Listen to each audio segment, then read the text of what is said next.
يا أهلا وسهلا بيكم في سلسلة مشاريع مكتب سكتش للعمارة والديكور في الغردقة. والنهاردة معانا مشروع مميز جدا لعمارة في مدينة مرسى علم.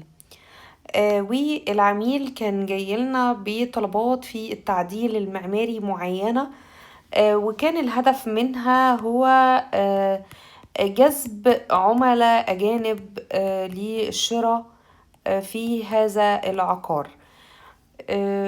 وطبعا بعد الاطلاع على الرسومات ومعاينة العقار اكتشفت تو بوينتس مهمين جدا، وهو ان المبنى مبني بطريقة تقليدية جدا عادية جدا غير متناسبة مع الفكر العالمي المعماري اللي بيجذب عملاء أجانب للشراء في العقارات في بلد ساحلية زي البحر الأحمر.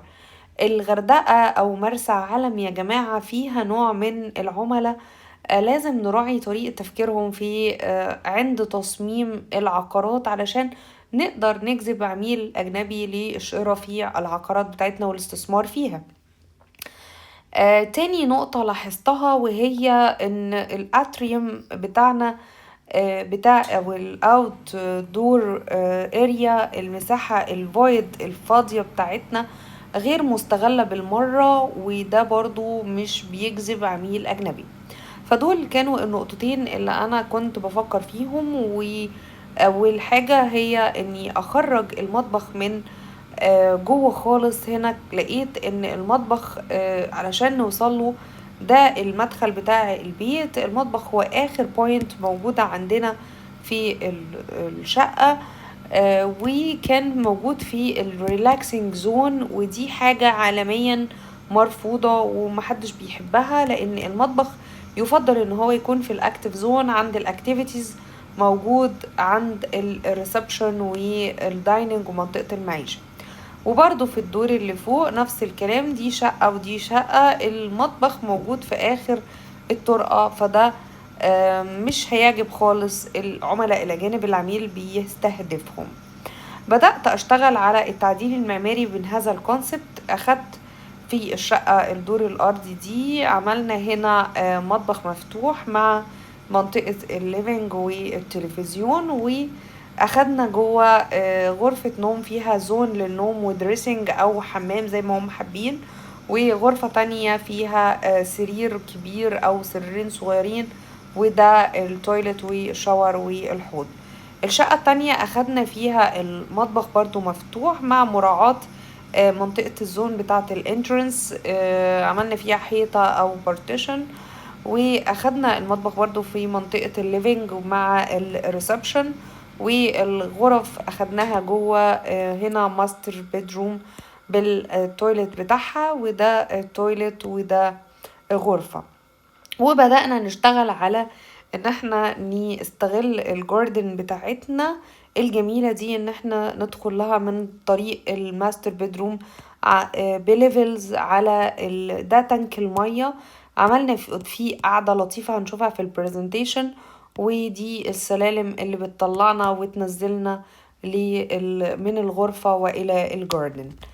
الدور اللي فوق عملنا دي شقة والتانية هما ميرور لبعض. هنشرح واحدة بس. ده الريسبشن بتاعنا، ودي منطقة الزوم بتاع الأكل فيها المطبخ والدايننج، وليها accessibility على تيرس جميل على الشارع. ودي غرفة رقم 1، دي غرفة رقم 2 ماستر بحمام، وده الحمام اللي بيخدم الأوضة دي والريسبشن. وطبعا لو حد حابب يعمل المطبخ كبير تمام من غير دايننج ويحط الدايننج في الليفينج، ده متاح. دي البرزنتيشن بتاعتنا، ده مدخل العقار، ودي السلم طلعنا على الدور اللي فوق. دي الشقة الأولى اللي فيها المطبخ والليفينج، والمطبخ كمان ممكن يتعمل في الركن ده. دي غرفة والتانية وده الحمام، ودي الشقة التانية اللي فيها المطبخ في الوش، وده الليفينج روم، ودي غرفة التانية، ودي الغرفة اللي بتنزلني على الجاردن كده كأنها فيلا كده في نفسها يعني. دي التانك عملنا فيه قاعدة لذيذة ببرجولة، وفي سلالم بتنزلنا على الجاردن. ده الدور اللي فوق، ودي المدخل بتاع غرفة الريسبشن. ده المطبخ والقعدة الزوم بتاعة الأكل. دي غرفة التانية بالحمام. ودي كان شكل وتصميم الواجهات، كان حاجة انترناشونال كده، راقية وجميلة للبيت. بعد ما كان ده التصميم اللي كان جايلنا بيه شكل البيت، اتغير للشكل العالمي الجميل اللي احنا شايفينه ده.